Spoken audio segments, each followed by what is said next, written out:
وإذ وعدنا موسى 40 ليلة ثم اتخذتم العجل من وأنتم ظالمون ثم عفونا عنكم من بعد ذلك لعلكم وإذ آتينا موسى الكتاب والفرقان لعلكم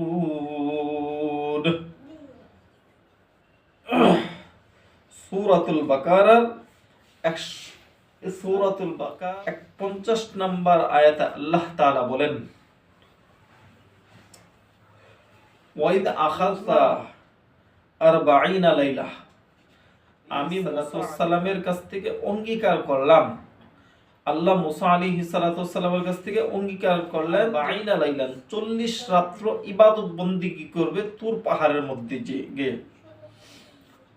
তুর পাহাড়ের মধ্যে যাইয়া মুসা আলাইহিস সালাতু দুনিয়ার সমস্ত কাজ কাম সবকিছু বর্জন করে 40 দিন পর্যন্ত একমাত্র আল্লাহ তাআলার ইবাদত বন্দেগী করবেন। সুম্মাত্তাখাযতুমুল ইজলা মিন বাদিহি, এরপর বনি ইসরাইলকে লক্ষ্য করে আল্লাহ তাআলা বলেন, এই 40 রাত্র সম্পর্কে সালাম 40 রাত্র ইবাদত বন্দেগী করার জন্য তুর পাহাড়ে চলে গেলেন। তার অনুপস্থিতিতে তোমরা বাছুরকে মাবুদ হিসাবে গ্রহণ করলে, ও আনতুম যালিমুন, তোমরা কি ছিলে? জালেম হয়ে গেলে।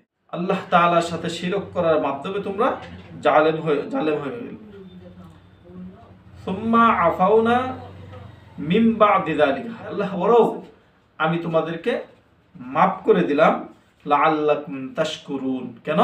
যেন তোমরা কৃতজ্ঞতা প্রকাশ করো। ওয়া ইয আতাইনা মূসাল কিতাবা ওয়াল ফুরকানা লাআল্লাকুম তাহতাদুন, সালামকে আমি দান করলাম ফুরকান, সত্য মিথ্যা যাচাই করনেওয়ালা, লাআল্লাকুম তাহতাদুন, যেন তোমরা কি করো?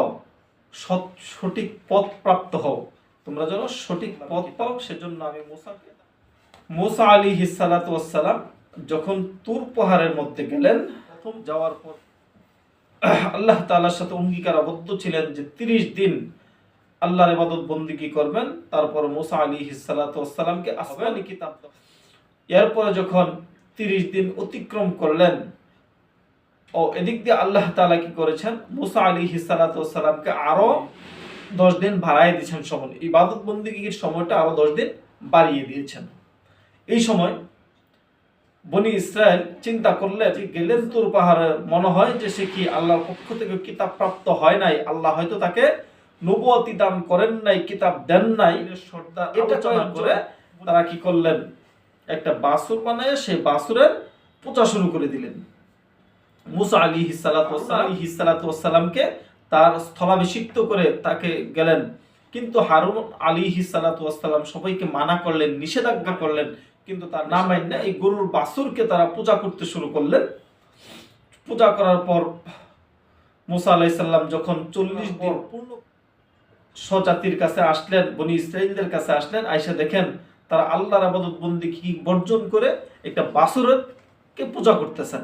আকাশ আলী হয়ে সেই বাছুরকে ভেঙ্গে চুরমার করে ফেললেন এবং বনি ইসরাইলকে খুব কথাবার্তা বললেন।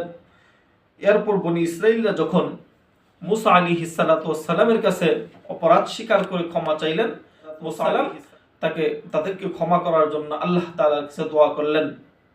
তখন আল্লাহ তাআলা বনি ইসরাইলদেরকে একটা শর্ত দিলেন, তাদেরকে ক্ষমা করার একটা শর্ত দিলেন। শর্তটা হলো যে তোমরা কি করবে? পরস্পরকে হত্যা করবে। গভীর রাত অন্ধকারাচ্ছন্ন অবস্থায় কে কাকে হত্যা করবে, অন্ধকারের মধ্যে পরস্পরকে হত্যা করবে। এই শর্তে তারা রাজি হলেন। রাজি হতেই হবে, কারণ আল্লাহ তাআলার কাছ থেকে তাদের ক্ষমা পাইতেই হবে। এই জন্য তারা রাজি হলেন। যখন তারা এই কার্যক্রম শুরু করলেন, বনি ইসরাইলদের যত নারী আছেন তারা আল্লাহ তাআলার কাছে অজুরে কান্না শুরু করলেন, কারো স্বামী হারা, কারো বাবা হারা, এইভাবে কান্না শুরু করে আল্লাহ তাআলা তাদেরকে মাফ করে দিলেন। সুম্মা আফাউনা আনকুম মিন বাদি যালিকা, এরপরও আমি তোমাদেরকে মাফ করে দিলাম, লাআল্লাকুম তাশকুরুন, যেন তোমরা কৃতজ্ঞতা প্রকাশ করো। যে কিতাব নিয়ে আসলেন সেই কিতাব অনুযায়ী বনি ইসরাইলকে দাওয়াতের কাজ করলেন। একত্ববাদী আল্লাহ তাআলাকে দাওয়াত দিলেন। সকলকেই ধন্যবাদ। সকলে চ্যানেলটি সাবস্ক্রাইব করে রাখবেন, বেল বাটন ক্লিক করে রাখবেন পরবর্তী ভিডিওর নোটিফিকেশন পাওয়ার জন্য।